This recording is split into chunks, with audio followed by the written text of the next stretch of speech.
according to Mark. A leper came to Jesus and pleaded on his knees. "If you want to," he said, "you can cure me." Feeling sorry for him, Jesus stretched out his hand and touched him. "Of course I want to," he said. "Be cured." And the leprosy left him at once, and he was cured. Jesus immediately sent him away and sternly ordered him, "Mind you, say nothing to anyone, but go and show yourself to the priest and make the offering for your healing prescribed by Moses as evidence of your recovery." The man went away, but then started talking about it freely and telling the story everywhere, so that Jesus could no longer go openly into any town, but had to stay outside in places where nobody lived. Even so, people from all around would come to him. The Gospel of the Lord. Praise to you, Lord Jesus Christ.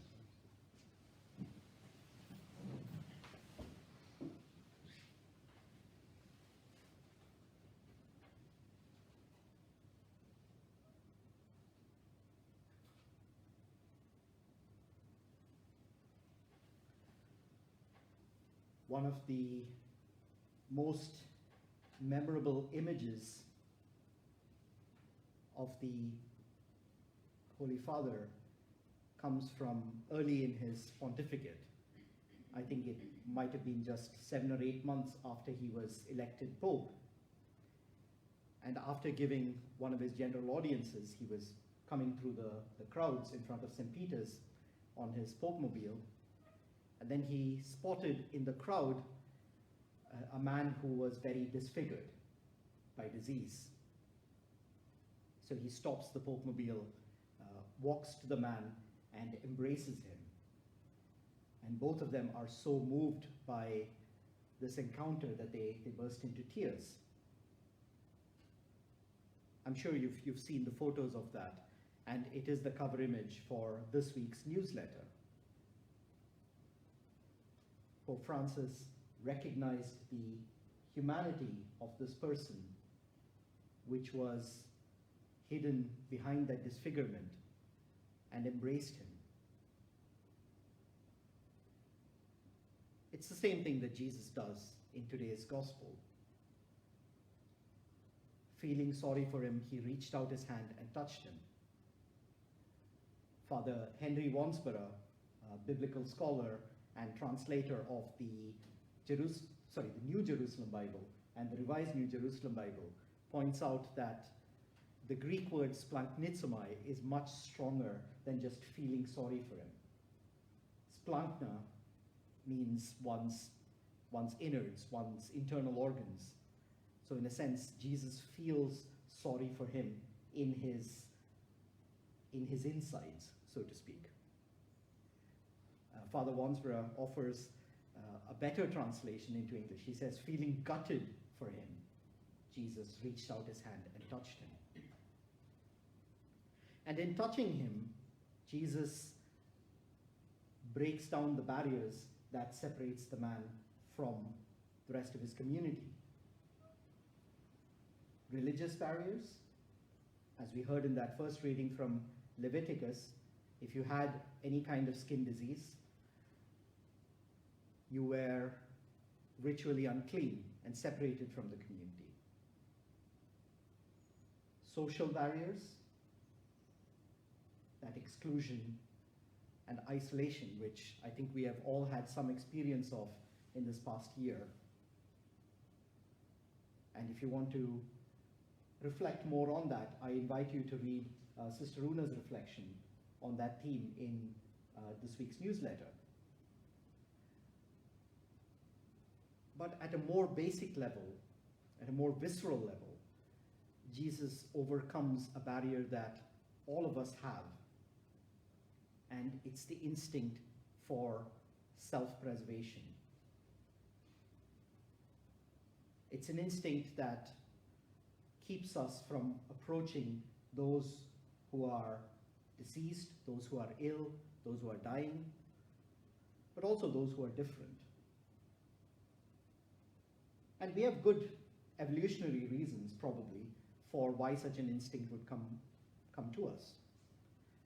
Our ancestors didn't have the knowledge or even the capacity for understanding disease as we do, so it makes sense. You know, if someone is visibly ill, that you try not to touch them. But Jesus shows us that we have not just that instinct, but a very different instinct as well within us. An instinct that recognizes the humanity of the other person, no matter how different they look or how afflicted they are. It's an instinct we see in our culture.